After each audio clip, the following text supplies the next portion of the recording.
이렇게 하니까 너무 이제 귀에 쏙쏙 들어오고 좋은 거죠. 그죠? 그래서 사도 바울은 조금 말이 어눌했던 것 같아요. 우리가 이렇게 성경을 보면 이런 지식과 이 박식 이거지만 말은 굉장히 어눌했다고 이렇게 성경이 나오는데, 그러다가 이 아폴로가 와서 막 하니까 이제 쏙쏙 들어오는 거죠. 그래서 역시 우리 아폴로 선생이 최고다 이렇게 하면서 아폴로파가 생기고, 그러니까 또 이제 어떤 사람들은 예루살렘에 있던 이제 사도 베드로가 이제 이렇게 또 와서 조금 이제 잠시 사역하고 이러는데, 보니까 또 이 베드로는 어때요? 정통 이제 그 어떤 유대 교회 그런 게 그대로 있고 율법을 중시하고 뭐 이런 어떤 그 유대인의 그런 것들이 이제 막 보이잖아요. 그러니까 이제 또 그 유대인들이 또 좋아하겠죠. 역시 베드로야, 12사도 중에 수석 제자 아니야? 이러면서 이제 또 막 베드로파를 추종하는 또 사람들이 있는가 하면, 그래도 우리 교회를 세운 자가 바울인데 나는 바울의 끝까지 충성해야지 이러면서 또 바울파도 있고, 나는 이거 저거 다 싫어, 그리스도파야, 뭐 이러는 거예요. 지금 말하자면 이것에 대해서 사도 바울이 뭐라고 하죠? 13절, 그리스도께서 어찌 나뉘었느냐? 바울이 너희를 위해서 십자가에 못 박혔느냐? 바울의 이름으로 너희가 세례를 받았느냐? 뭐 이러면서 도대체 지금 너희 뭐 하는 짓이냐? 이러면서 아주 통탄을 하고 있어요. 그러면서 내가 너희들한테 뭐 세례를 줘서 내 팔을 이루고 이런 거 아니라는 거죠. 나는 오히려 세례 주지 않았다. 내가 한 것은 오히려 몇 명한테만 세례 주고 내가 정말 너희들에게 한 건 오직 복음 전한 것밖에 없다라고 14절, 5절, 6절 이렇게 얘기하고 있습니다. 그러면서 내가 너희들에게 간 것은 내가 무슨 파당을 만들려고 한 게 아니라 오직 복음 전하는 거, 그거 하려고 갔다라고 17절에 얘기하고 있어요. 그러면서 이제 18절 우리 한번 같이 읽어보겠습니다. 시작. 십자가의 도가 멸망하는 자들에게는 미련한 것이요 구원을 얻는 우리에게는 하나님의 능력이다. 갑자기 이렇게 톤이 바뀌어가지고 십자가의 도에 대해서 지금 얘기를 하는데, 십자가의 도의 어떤 내용을 얘기하는 게 아니라 십자가의 도는 그 사실 1년 반 동안 고린도교에서 많이 가르쳐서요. 그래서 다 아는 거예요. 근데 그 십자가의 도가 미련하게 보이는 것이다. 미련하게 보인다. 세상에서 보면. 이렇게 하면서 지금 미련한 하나님의 지혜라고 이렇게 지금 갑자기 얘기하고 있는 거예요. 여러분, 갑자기 이 분쟁하는 교회, 나는 누구 파다 누구 파다 지금 이러고 있는데 거기다가 사도 바울이 십자가의 도가 그게 이제 내가 너희들한테 전하려고 하는 것이야. 그런데 그 십자가의 도는 언뜻 보면 이게 미련한 것처럼 보여 라고 하면서 지금 십자가의 도하고 이 세상의 지혜, 하나님의 지혜와 세상의 지혜를 지금 이렇게 컨트라스트, 비교하면서 얘기하고 있는 거예요. 여러분, 아까 10절에 우리 모두가 한 마음과 한 말과 한 뜻을 가지고 하나님 앞에 이렇게 하나가 되라 이런 말을 지금 했잖아요. 그렇죠? 그러고는 이제 십자가의 도 얘기를 지금 하고 있는데 그 가운데 이제 조금 이렇게 그 갭이 있는 거예요. 근데 여러분 한번 생각해 보세요. 어떻게 하면 우리가 한 마음으로, 한 뜻으로, 한 말을 할 수 있을까요? 한번 생각해 보세요. 부부가 두 사람인데 두 말을 하지 않고 한 말을 한다. 혹은 가정의 가족이 4명인데 4가지 말을 하지 않고 한마디의 말을, 한 가지 말을 하는 거예요. 마음이 하나. 우리 교회가 지금 이렇게 사람들이 다양한데 많은데 우리가 하는 말은 한 가지고 우리가 하는 마음이 하나고 뜻이 하나다. 어떻게 하면 이런 일이 있을 수 있을까요? 네? 어떻게 하면? 쉽게 말하면 내 생각이 없어지면 가능한 거예요. 내 생각이 없어지고 누구의 생각? 하나님의 생각이.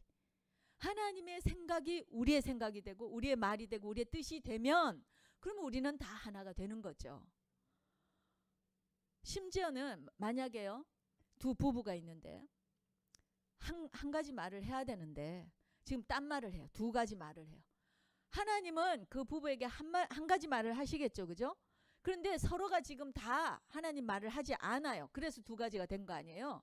그랬을 때 그러면 너는 왜 하나님 말을 안 하냐고 또 싸우죠. 그죠? 차라리 둘 다 하나님 말을 안 하려거든. 그냥 남의 말, 남편의 말을 혹은 아내의 말이 맞다고 믿어주세요. 그러면 그래도 싸우지는 않아요. 무슨 말인지 아시겠죠? 하나님의 뜻이 없다 하더라도요. 그냥 내 뜻만 없어지면 일단은 하나가 될 수 있어요. 이해되십니까? 물론 잘못된 남의 뜻이 주가 되라는 게 아니고요. 그거는 이제 차선이에요. 정 안 될 때. 그러나 정말로 중요한 것은 하나님의 뜻이 그 가운데 오직 유일한 뜻이어야 된다는 거예요. 그럴 때 우리 모두가 하나가 될 수 있다는 것입니다. 우리 마가복음 요즘 이제 밥상에서 공부하시죠. 오늘 아마 3장을 하실 텐데 3장 35절에 보니까 우리가 이제 그저께 공부했는데요. 누구든지 예수님이 누구를 형제라 하느냐, 누구를 엄마라 하느냐, 뭐 가족이라 하느냐 했을 때 누구든지 하나님의 뜻대로 하는 자가 내 형제요, 내 자매요, 모친이다 이렇게 말씀하셨거든요. 누구든지 하나님의 뜻대로 하는 자. 그러니까 우리 모두가 이 하나님의 뜻대로 하면은, 그렇죠? 하나님의 뜻이 내 뜻이 되고 하나님의 뜻이 우리 진주자매의 뜻이 되고 우리 장원 형제의 뜻이 되고 이러면 우리 교회는 전혀 분란이 없는 거예요. 그렇죠? 그래서 지금 사도 바울은 바로 이렇게 여러 바울파네, 게바파네, 게바는 이제 베드로를 얘기해요. 베드로파네, 아볼로파네 이렇게 여러 가지 말을 하는 자들에게 나는 딴 거 얘기하지 않겠다. 오직 너희는 십자가의 도, 할렐루야. 이 십자가의 도만 내가 얘기하는 자다라고 얘기하는 거예요. 십자가의 도로 한 마음이 되어야 된다. 아멘. 이것이 답이에요. 이것이 답이에요. 여러분 십자가의 도라고 하는 여기 지금 고린도전서에 나오는 것은 십자가에 관계된 모든 뜻을 말하는 거예요. 그것은 바로 복음이죠. 그렇죠? 복음이에요.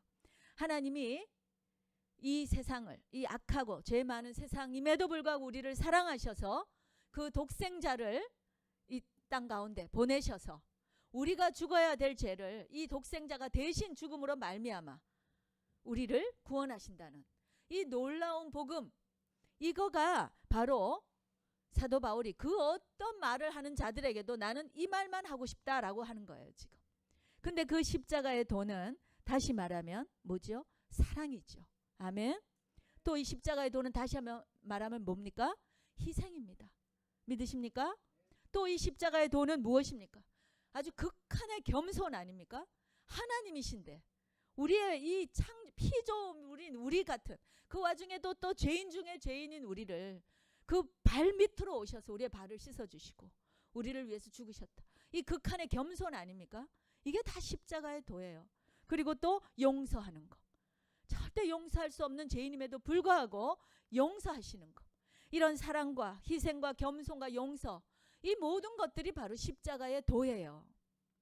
여러분 어떠한 분쟁과 어떠한 말을 다른 마음 뜻이 있다 하더라도 이 십자가의 도가 만약에 그들 안에 한 목소리가 된다면 문제는 없어집니다. 그렇죠? 이 온전한 사랑, 이 온전한 희생, 남을 위한 이 사랑과 희생, 이런 것이 있다면 그러면 절대 문제되지 않습니다. 그래서 사도 바울은 내가 너희에게 말하고 싶은 것은 그 십자가의 도 하나다. 그런데 놀라운 것은 이 십자가의 도가요 미련하게 보인다는 거예요. 그것이 오늘 읽은 우리 본문의 내용이에요. 아니 어떻게 십자가의 도가 미련하게 보여? 하나님의 것인데. 실제는 미련한 게 아니죠. 그런데 믿지 않는 세상이 볼 때 이해하지 못해서 이것이 미련하게 보인다는 거예요. 그러면서 우리 21절 한번 읽어볼까요? 21절. 자, 시작. 하나님의 지혜에 있어서는 이 세상이 자기 지혜로 하나님을 알지 못하는 거로 하나님께서 전도에 미련한 것으로 믿는 자들을 구원하시기를 기뻐하셨도다. 여러분 세상이 아무리 열심히 돌을 닦고 공부를 하고 연구를 하고 해도 하나님을 알 수가 없어요. 그 이유가 뭐죠? 우리 새가족반 일과 하면은 배우는 거 있잖아요. 우리가 죄로 인하여 하나님과 단절됐다는 거잖아요. 그러니까 단절되어 있으니까 하나님이 먼저 우리에게 다가오시지 않으면 우리가 스스로 어떻게 피조물이 창조물을 알 수 있겠어요. 그죠? 그러니까 하나님은 알 수 없어요. 그래서 누군가는 전해줘야 돼요. 근데 여기에서 이 번역이 좀 이렇게 해서 전도에 미련한 것, 전도를 통해서 알려줘야 돼요. 그 맞아요. 그죠? 전하지 않는 전한 자가 없으면 어떻게 들을 것이며 우리가 듣지 않으면 어떻게 믿을 것이냐 이렇게 말하잖아요. 그러니까 전해야 되는 건 맞아요. 전해야. 예? 근데 이 전하는 게 미련하다는 뜻이 아니에요. 여기 번역이 잘못돼서. 이 전도에 미련하다는 거는 이 전도하는 내용, 예? 이 십자가의 도가 미련하게 보인다는 거예요. 이해되시죠? 전도해야 돼. 전도하는 건 미련한 게 아닙니다. 전도해야 돼. 그런데 이 알려주지 않으면 알 수가 없어요. 사도 바울이 아테네에 처음 갔을 때 그리스에 가보니까 너무나 많은 우상들을 숭배하고 있는 거예요. 심지어는 어떤 우상에다가 이름을 지어놨는데 알지 못하는 신에게 이렇게 적혀 있다는 거예요. 이 사도 바울이 그걸 보고 아주 마음이 분하여 이런 표현. 아주 애통한 거죠. 그죠? 저는 이 비슷한 마음을 한번 옛날 TV 보다가 느꼈는데요. TV에 무슨 다큐멘터리를 하더라고요. 티벳 지역에. 티벳 쪽 아시죠, 여러분? 거기 뭐 여러 종교들이 많잖아요. 그 중에 이제 한 종교를 이제 다큐멘터리 이렇게 찍는 거예요. 그 종교는 뭐냐면 1년에 자기 평생에 꼭 어떤 성지를 가서 성지 순례를 해야 돼요. 근데 그냥 멀쩡히 걸어가거나 차 타고 가고 이러면 안 되고 걸어서 가고 기어서 가야 돼요. 기어서. 그래서 몇 걸음 걷고 다시 기어야 돼요. 그래가지고 그 또 땅인들 뭐 이렇게 아스팔트 이런 것도 아니고 막 뭐 산이고 뭐 광야고 이런데요. 여기다 무슨 뭐 야구 글러브 같은 막 이런 장갑들을 끼고 여기 배에도 막 뭘 감고 무릎에 감고 이래가지고 거기를 기고 있는 거예요. 아주 기면서 거기를 몇 달을 걸쳐서 이제 간다는 거죠. 제가 그걸 보는데 정말 분통이 터지는 거예요. 이 분한 마음. 아니 하나님의 형상으로 지어진 자들이 아멘. 우리는 여러분 다 하나님의 형상인데 아니 하나님의 형상을 도대체 버러지같이 이 기어다니는 이 버러지같이 이 형상으로 바꾸었구나. 로마서에 나오는 말씀이죠. 그렇죠? 이 썩어지지 않는 하나님의 그 정말 형상을 이 금수와 버러지 썩어지는 이 버러지로 만들었다. 이게 사단의 작품이에요. 우리가 하나님을 알지 못하는 자들이 그렇게 우상을 숭배하면서 정말 이 버러지와 같이 이렇게 바뀌었다는 거예요. 여러분 통탄하십니까? 예? 아멘. 그래서 전도해야 되는 거예요, 여러분. 우리 전도하지 않고는 그들이 알 수 없어요. 그들이 아무리 땅바닥을 기고 뭔 짓을 해도 하나님을 먼저 알 수가 없는 거예요. 자기들은 그것이 뭔가 하나님을 구하는 길이라고 속고 있는 거예요. 여러분 복음을 전해야 됩니다. 아멘. 전해야 돼요. 반드시 복음을 전해서 영혼을 구원해야 올바른 하나님의 지혜를 줄 수 있어요. 그래서 이게 복음을 전해야 되는데 이 십자가의 도를 전하면 전할 때마다 누구든지 아멘 합니까? 안 하죠. 저부터도 안 했죠. 유대인들은 표적을 내놓으라 한다는 거예요. 무슨 야 그리스도 정말 그래? 하나님의 아들이야? 표적을 좀 줘봐. 표적을 보여봐. 여러분 초자연적인 이 표적을 구하는 자들이 있습니다. 지금도 그런 사람 있죠. 뭐 지금도 당장 이렇게 막 구름 타고 예수님이 내려오면 자기가 믿겠대요. 근데 정말 구름 타고 예수님이 내려오시면 그가 믿을까요? 그거 보고 야 이거 데이비드 커퍼필드가 하는 마술일 거야 이렇게 할 거예요 아마. 한번 믿지 않기로 작정한 자들은 거기다 어떤 기적을 보여줘도 믿지 않습니다. 오히려 안 믿으려고 기적을 내놓으라 하는 거죠. 예수님께서 많은 표적을 행하셨어요. 근데 그것이 그 기적을 통해서 사람들이 오 하나님 맞네 라고 돌아오는 이렇게 하기 위해서 표적을 보이신 게 아니에요. 예수님께서 표적을 보이신 건 사실은요. 표적을 보이시려고 한 게 아니라 하나님 나라가 도래했다는 것을 보이시기 위해서 한 거예요. 그러니까 표적은 하나님 나라에서는 늘상 일어나는 일상이거든요. 눈먼 자가 눈을 뜨고 귀머거리가 귀를 열리고 그래요 안 그래요? 병이 고침을 받고 앉은 배 일어서고 이것은 기적이 아니에요. 더 이상 하나님 나라에서는 일상이에요. 그러니까 하나님 나라가 이미 왔다는 것을 보여주시기 위해서 그 안에서 일어나는 일들을 그냥 일상처럼 하신 거예요. 그 믿지 않는 자들에게는 이게 기적이 되는 거죠. 그래서 예수님이 표적을 하신 거지 그 기적 때문에 기적 보여주시려고 한 게 아니에요. 그래서 오히려 제자들에게만 하시거나 숨기시거나 말하지 말라고 하시고 그렇게 하시죠. 오직 믿음으로 구원받게 하시려고. 아멘. 그리고 기적 좀 보여라 하는 그 바리새인들에게 뭐라고 하셨죠? 예수님이 내가 너희들에게 보일 기적은 요나의 기적밖에는 없다. 요나의 기적이 뭡니까? 사흘 만에 죽고 사흘 만에 부활하는 거예요. 그것이 요나의 기적이에요.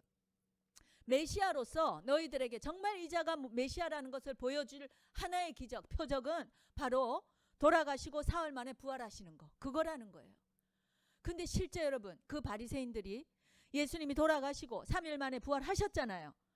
그 기적을 행하셨는데도 믿었어요, 안 믿었어요?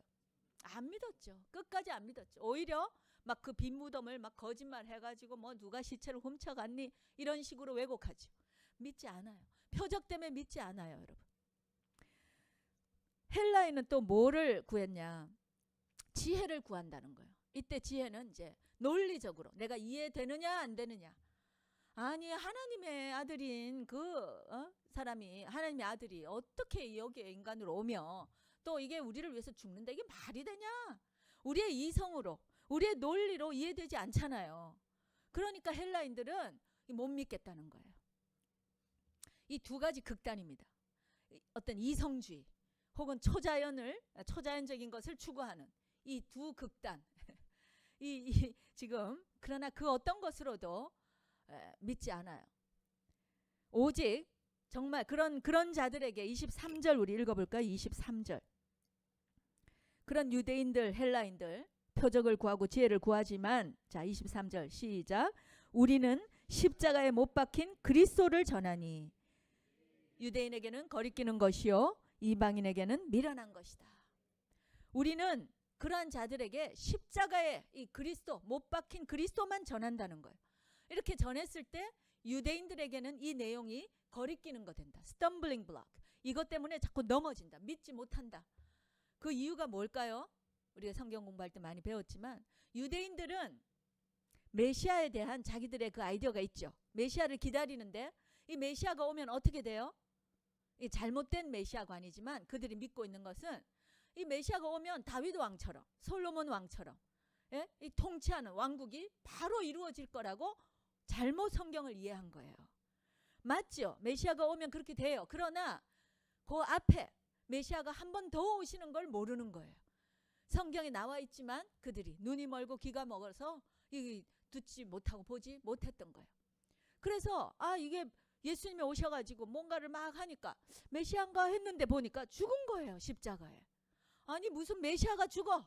메시아가 오면 왕국을 건설하고 로마 왕국을 뒤집고 지금 막 해야 되는데 그렇게 하지 않고 저 십자가에. 더군다나 십자가에 죽는다는 것은, 십자가는 이제 이 구약 용어로는 나무인데요. 나무에 달려 죽었잖아요. 신명기 말씀에 뭐라고 돼 있죠? 나무에 달려 죽은 자는 저주를 받은 것이다. 아니 어떻게 메시아가 저주를 받을 수가 있어? 그죠? 그러니까 유대인들, 이 잘못된 메시아관을 가지고 성경을 잘못 이해하고 있는 자들은 그 십자가에 돌아가신 예수님을 도대체 메시아라고 받아들일 수가 없었던 거예요. 그래서 심지어는 사도 바울도, 바울이 되기 전에, 그죠? 이 사울일 때도 자기는 이게 못 받아들이는 거죠, 그죠? 그러나 그가 성령을 체험하고 다메섹 선상에서 완전히 예수님을 만나고 변화되었을 때 그 깨달아진 복음, 그것이 무엇이었냐? 그래 맞아, 메시아가 십자가에 돌아가시지. 십자가 돌아가셨어요. 저주를 받았어요. 그런데 중요한 것은 그 저주가 누구의 저주냐 하는 거죠. 우리 갈라디아서 3장 13절 읽어보겠습니다. 갈라디아서 3장 13절. 자, 시작. 그리스도께서 우리를 위하여 저주를 받은 바 되사 율법의 저주에서 우리를 속량하셨으니 기록된 바 나무에 달린 자마다 저주 아래 있는 자라 하였음이라. 자, 나무에 달렸죠. 그러니까 저주를 받았잖아요. 근데 놀라운 것은 그 저주가 예수님이 받은 저주가 아니라 우리 모두가 갖고 있는 저주, 우리의 죄 때문에 우리가 죽을 수밖에 없는 그 저주, 그것 때문에 예수님이 돌아가셨다는 것입니다. 믿으십니까? 이게 깨달아진 거예요. 이게 깨달아진 거예요. 그리스도께서 우리를 위하여 저주를 받았다. 바로 이것이 깨달아지면서 이 사람이 복음이 열려버린 것이죠. 제가 어제군요. 어떤 분이 이 조그만 동영상 클립을 하나 보내주셨어요. 그래서 제가 봤는데 어떤 유대인 화학자, 케미스트예요. 사이언티스트. 근데 이분이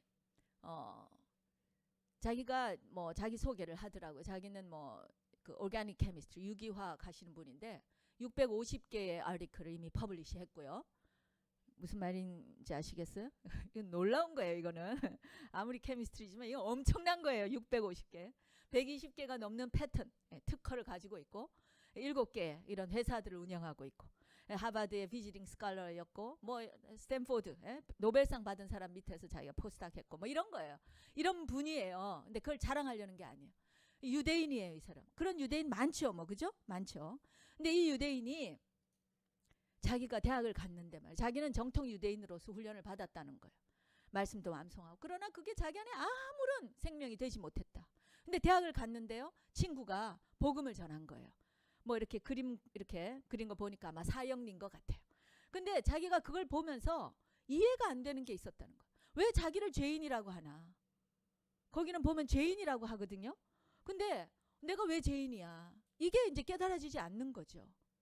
이 세상에 아무도 자기가 먼저 스스로 자기가 죄인이라고 깨닫는 사람은 없어요. 근데 이제 죄인이라 하니까 이 사람이 나는 이때까지 율법을 준수하려고 애를 썼고 나는 하나님의 선택된 백성이고 착하고 모범생이고 그렇죠? 내가 무슨 죄를 지었어? 그랬는데 그 친구가 예수님의 말을 빌어서 예수님이 뭐라고 했냐? 너 간음 안 했다고 너 죄인 아닌 줄 알아? 그러나 너 마음속에 지나가는 여인을 보고 음욕만 품어도 너는 죄인이야. 이미 이미 간음을 한 거야. 라고 예수님이 말했다. 이 말을 딱 듣는데요. 이분이 갑자기 이 안에 엄청난 충격이 오면서 야, 내가 죄인이구나. 죄인이구나. 예, 이 세상에 정말 그 말씀에 예외되는 남자들은 한 명도 없겠죠. 그 사람도 예외가 아니었어요. 자기가 그때 내가 얼마나 죄인인가를 깨달은 거예요. 여러분 유대인들이 이 원죄에 대한 개념이 없거든요. 죄인이란 개념이 없어요. 그런데 그 사람에게 네가 죄인이라는 것을 가르쳐주고 그래서 너가 구세주가 필요하다. 그렇게 하면서 이 사람이 자기가 죄인인 것을 깨닫고 회개하고 그렇게 할 때에 어느 날 방에서 정말 이 영광 중에 오신 예수님을 실제로 만난 거예요. 그렇게 하면서 이분이 변화되었어요. 1977년도 이야기다. 간증하는 탭인데 여러분 보시고 싶으시면 제가 교회 전체 카톡에 올려놓을게요. 이런 그래서 여러분 이 유대인들이 자기가 죄인이라는 것을 유대인뿐만 아니죠. 일반 이 예수님을 모르는 자들에게 이 복음을 전할 때 자신이 죄인이라는 걸 깨닫지 못하면 이거 같이 미련하게 보이는 게 없는 거예요. 그런가 하면 또 헬라인들, 이방인들에게는 왜 이게 미련하게 보이죠? 그들의 이성으로 생각해 볼 때 아니 그 높고 높은 하나님이 하늘 신이 있다면 그 신이 어떻게 인간으로 와서 우리를 대신해서 죽는단 말이냐. 말도 안 돼. 말도 안 되죠. 말도 안 돼. 이것을 잘 나타내주는 한 예가 있어요. 여러분. 제가 옛날에 컨미션에서 이제 요나 선교학교라는 곳에서 훈련 받을 때 그때 보여준 어떤 그 비디오인데 실제 있었던 일이에요. 한 이제 미국 선교사님이 아프리카에 가서 한 부족을 전도하는 이야기인데 그 부족은 어떤 부족인가? 스스로요 자기들이 전 세계에서 가장 지혜롭다고 생각하는 자들이었어요. 가장 지혜로워. 자기가 제일 똑똑한 거예요. 그래가지고 이 종족은 어떠냐 하면 자기가 제일 똑똑하기 때문에 자기보다 조금이라도 어리석은 자를 그냥 놀려먹고 등쳐먹고 그냥 이렇게 뭐 착취하고 이렇게 해서 이 사람이 자기한테 당하면 그게 이제 미덕인 거예요. 내가 더 지혜로운 거야. 내가 더 똑똑한 거야. 웃기는 이야기죠. 그죠? 어떠세요 여러분? 어머 정말 그런 종족이 있어? 어떻게 그런 게 미덕이란 말이지? 근데 여러분 우리의 현실과 크게 다르지 않습니다. 우리의 현실과 크게 다르지 않아요. 한국도 그렇잖아요. 뭐 미국도 뭐 예수님을 모르는 문화는 다 크고 작건 간에 어느 정도 다 이래요. 그래야 안 그래요? 우리 클 때도 제가 그런 얘기 많이 들었습니다. 뭔가 이렇게 남을 위해서 희생하라 이런 얘기는 도덕책에만 있는 거죠. 그렇게 하면 바보라는 소리 들었잖아요. 그렇죠? 아니 이거 네 거 챙겨야지. 아니 너한테 분명히 이거 네 건데 왜 네 것도 못 챙기는 이 바보. 들었어요 안 들었어요 여러분? 우리 다 너무 잘 챙겼나요? 잘 챙겨가지고 맨날 사실 남을 다 나보다 똑똑지 못한 자들이라 여기면서 무시하면서 밟고 올라선 거 아닌가요? 그래서 돈 벌고, 예? 그래서 힘없는 자들, 더 자기가 볼 때 덜 교육받고 덜 능력이 있고 이런 사람들을 그냥 마구 무시하고 그러면서 착취하고 그걸로 우리가 우리의 명예를 얻고 돈을 벌고 이렇게 한 거예요.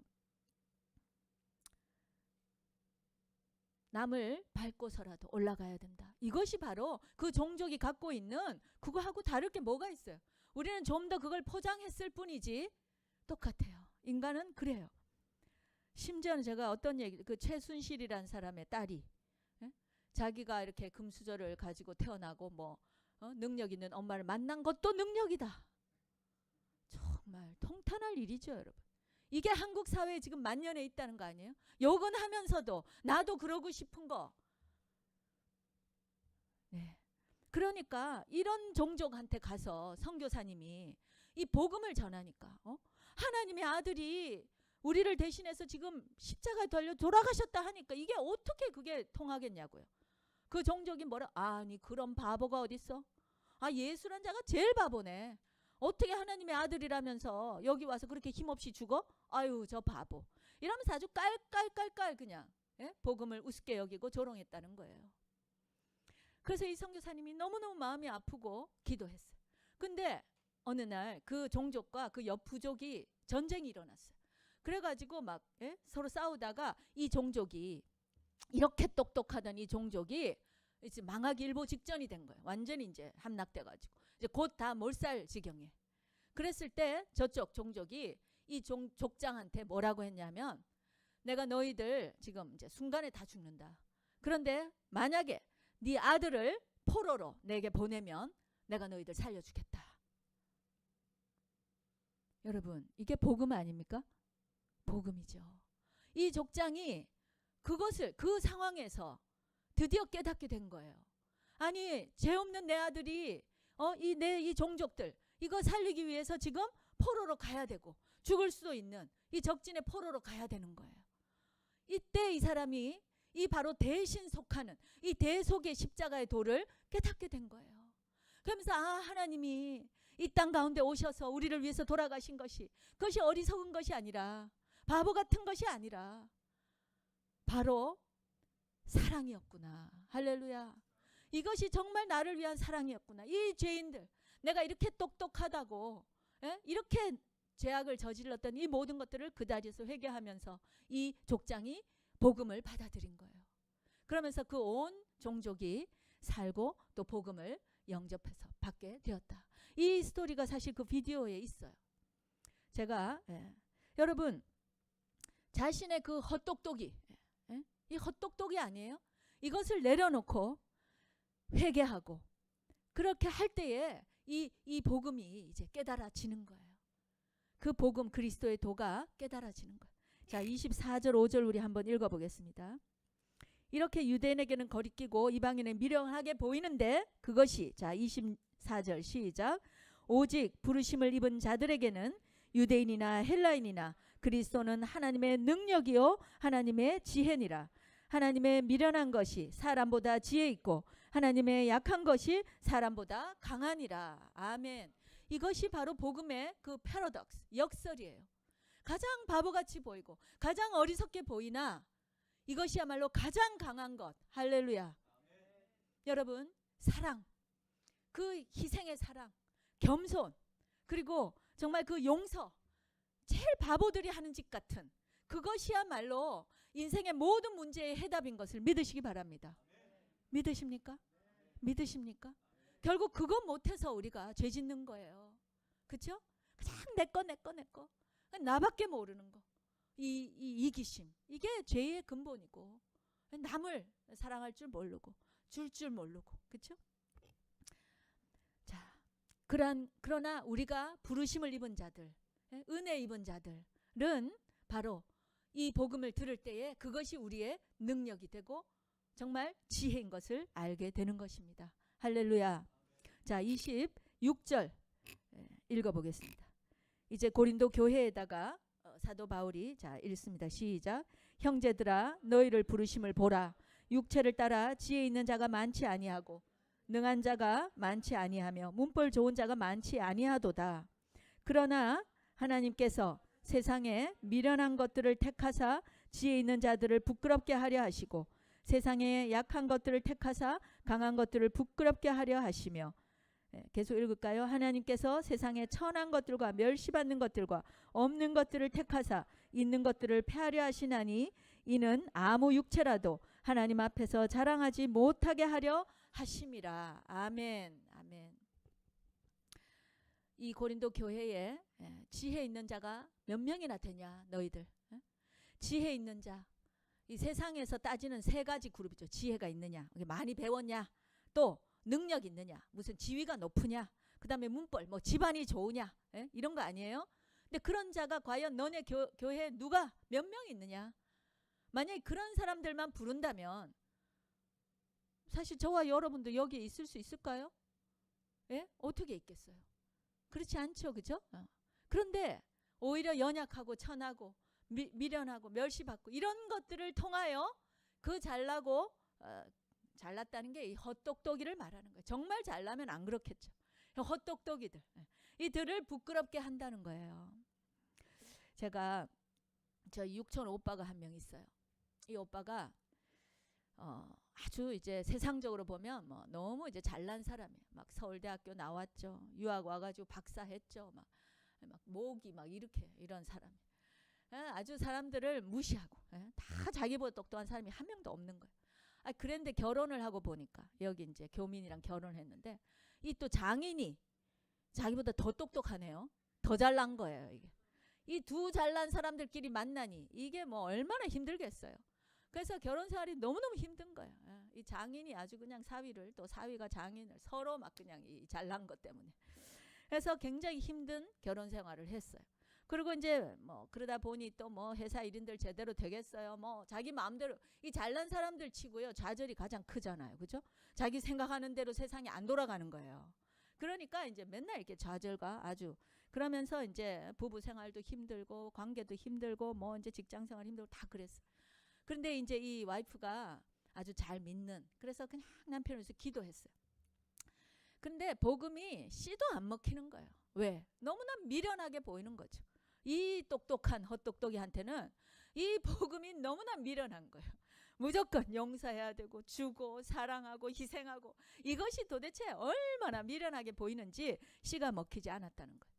그랬는데 이제 오빠 내가 어디로 이사를 갔어요. 그래서 이제 거기 동네에 이렇게 어떤 사람을 만나게 됐어요. 길을 지나다 보면 항상 그분을 만나는데 보니까 세탁소를 운영하시는 분이에요. 이 잘난 오빠가 볼 때는 그냥 뭐 별로 배우지도 못했고 그냥 뭐 그렇죠, 그죠? 그랬는데 이분이 이제 늘 다니면 인사를 하는 거예요. 하이 하이 안녕하세요 안녕하세요. 한국 분이시고 그래서 이제 그냥 이제 얼굴만 아는데 그런데 어느 날 저녁에 벨이 띵동 그래서 문을 열어보니까 이분이 오신 거예요. 이 세탁소 하시는 분이. 근데 아주 정장을 말끔하게 차려입고 그리고 여기 뭐 깨알 같은 글씨로 쓴 노트 이렇게 큰 노트 있죠. 팬시한 것도 아니에요. 그냥 그런 노트 그거를 하나 쥐고 이렇게 해서 이제 온 거예요. 와가지고 정말 밤늦게 죄송하지만 나에게 1시간만 내가 꼭 이렇게 전하고 싶은 게 있다고. 그런데요 이 문에서 이렇게 하니까 쫓아낼 수는 없고 이건 뭐야 도대체 이 지금 저녁에 그냥 좀 쉬고 싶은데 이게 지금 뭘까. 근데 한편 그 오빠한테 드는 생각이 있더라는 거죠. 아니 이분이 이렇게 그 세탁소 일이 굉장히 육체적으로 힘든 일 아닙니까? 그걸 하루 종일 했어요. 새벽부터 그 일을 하시고 그러고 저녁에 오면 파김치 같이 쉬고 싶으실 텐데 근데 도대체 무슨 그 전하고 싶은 내용이 있어서 또 그것도 양복까지 차려입고 자기가 볼 때는 그냥 쑥 외워서 오면 되는 그 깨알같이 거기다 뭐를 써가지고 자기가 볼 때는 그냥 우스운 거예요. 그런데 도대체 그게 뭐길래 이분이 이렇게 왔나 이런 생각이 이제 조금 들더라는 거죠. 그래서 이제 할 수 없이 그분이 이제 들어오시라고 해서 그분이 하는 얘기를 1시간 동안 들었습니다. 그게 바로 전도 폭발이에요. 여러분 아시죠? 당신이 오늘 죽어도 천국 갈 수 있겠냐? 확신 있냐? 이렇게 시작하는 거 있죠. 그걸 하려면요, 이제 훈련을 3개월, 6개월 받고 그 안에 이제 말씀들을 다 암송해가지고 이렇게 해요. 근데 이분이 그걸 깨알같이 적어가지고 말이에요. 그거를 암송하면서 더듬더듬 하면서 그 잘난 그 오빠한테 그걸 한 거예요. 근데 이 오빠가 그걸 듣고 하다가 너무나 말이 안 되고 미련했지만 그것을 들으면서 뭔가가 그 가슴을 치는 게 있는 거예요. 도대체 이것이 무엇이길래 이 아저씨가 이렇게 힘들고 육체 노동을 하신 이분이 나 같은 자를 위해서 이렇게 양복을 차려입고 이 피곤한데 이 깨알같이 쓴 이걸 가지고 도대체 온 게 뭔가 도대체. 거기에서 이 오빠가 무너진 거예요. 그러면서 그 복음, 그러면 내가 한번 들어보겠다. 내가 한번 영접해보겠다. 그리고 예수님을 영접했어요. 그리고는 이제 그 또 전도 폭발 교육을 받는 거예요. 봤는데 거기 그 암송하는 말씀이 얼마나 많아요. 그러면 자기는 머리가 좋으니까 나는 그냥 그 가면서 차 안에서 살짝 외워갖고 가면 돼. 갔는데요, 자기만 틀리는 거예요. 자기만. 거기에 자기가 그 우습게 여긴 모든 사람들이 다 토시도 틀리지 않고 다 잘 외우는데 그 잘난 자기만 틀리는 거예요. 거기서. 그러면서 정말 이 말씀이 날마다 응하는 거예요. 예? 정말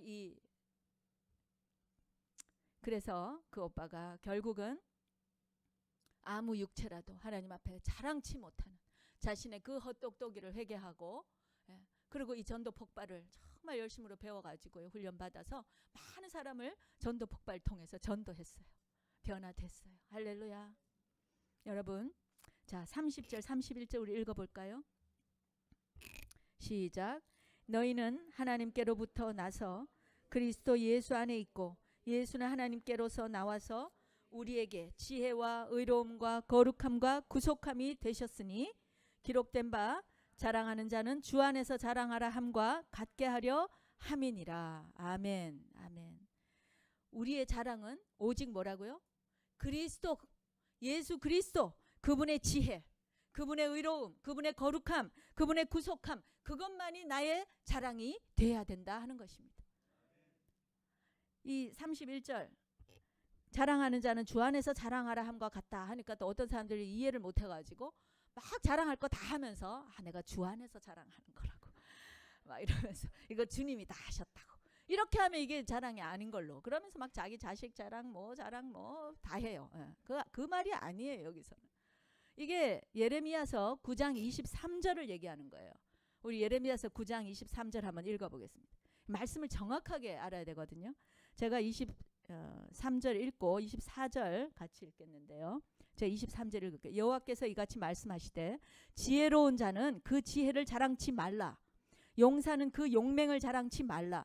부자는 그 부함을 자랑치 말라. 그리고 24절 같이 읽을게요. 시작.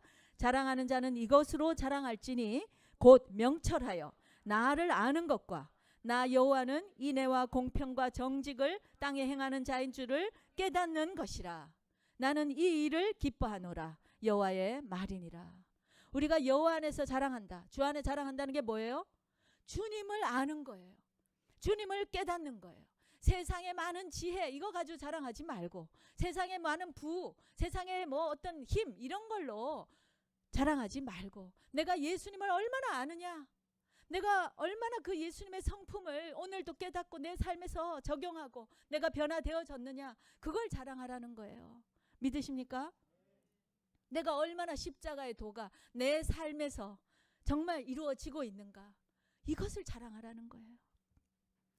이것이 우리 모든 우리의 지혜와 거룩함과 이 구속함, 바로 그리스도만이 우리의 자랑이 되어야 될 줄로 믿습니다. 여러분, 결론을 맺겠습니다. 교회 아니든지 가정이든지 혹은 직장에서든지 어디서든지 분쟁이 있습니다. 그 분쟁의 원인은 바로 내 말하고 내 마음의 뜻, 내 생각, 그것 때문에 생기는 거예요. 그렇죠? 세상 지혜 때문에 생기는 거예요. 교만, 이것 때문에 분쟁이 생기는 거예요. 근데 답이 뭐라고요? 답은 십자가의 도. 아멘. 이 십자가의 도는 어리석어 보이고 미련하게 보이고, 그러나 알고 보면 그것이 유일한 답이고 가장 강력한 해법입니다. 믿으십니까? 진정한 진리는요, 사실은 심플해요. 복잡하지 않아요. 제가 신학교 가서 조직 신학하느라 머리가 다 빠질 뻔했어요. 도대체 알던 것도 그 책 한 권 다 읽고 난 무슨 말인지 모르겠어요. 전부 다 네 생각은 어떻고 이 사람은 이 말하고 저 사람은 저 말해요. 저는 하나님이 무슨 말씀을 하시는지 알고 싶은데 나는 답을 알고 싶은 거예요. 그런데 답이 없다고 하면서 그냥 이 사람이 이 말 저 사람 저 말. 세상 지혜 우리를 더욱더 혼탁하게 만들어요. 여러분 가장 심플한 것이 답이에요. 진리예요. 믿으십니까? 바로 십자가와 그 희생, 그 사랑, 그 겸손 그것이 답입니다. 가장 미련해 보이지만 가장 강력합니다. 여러분 우리가 온전한 하나 되기 위해서는 우리가 입을 열면 십자가의 도를 말해야 되고 우리가 입을 열면 희생, 사랑, 겸손, 용서가 나와야 되고 실제 우리가 행동을 할 때마다 우리의 마음과 우리의 뜻이 바로 그것이 돼야 될 줄로 믿습니다. 그렇게 할 때에 도대체 무슨 문제가 있겠어요? 무슨 가족 간의 문제가, 부부 간의 문제가, 자녀 간의 문제가 있겠습니까? 다시 한번 사도 바울이 우리에게 권하는 예수 그리스도의 이름으로 내가 너희를 권하노니 우리 모두 같은 말을 하고 같은 마음을 가지고 같은 뜻을 가지라. 그것은 바로 예수 그리스도의 마음이고 십자가의 도고 바로 사랑이고 희생이고 겸손이고 용서다. 할렐루야. 그렇게 되는 저와 여러분 되시기를 예수님의 이름으로 축원합니다. 그래서 우리가 정말 이 십자가의 도가 우리의 모든 생각과 마음과 뜻을 사로잡아 정말 그 안에서 온전한 형제자매 하나가 되어지는 축복이 우리 교회와 우리 가정과 우리 모든 속한 곳에서 공동체 안에서 일어나기를 예수님의 이름으로 축원합니다.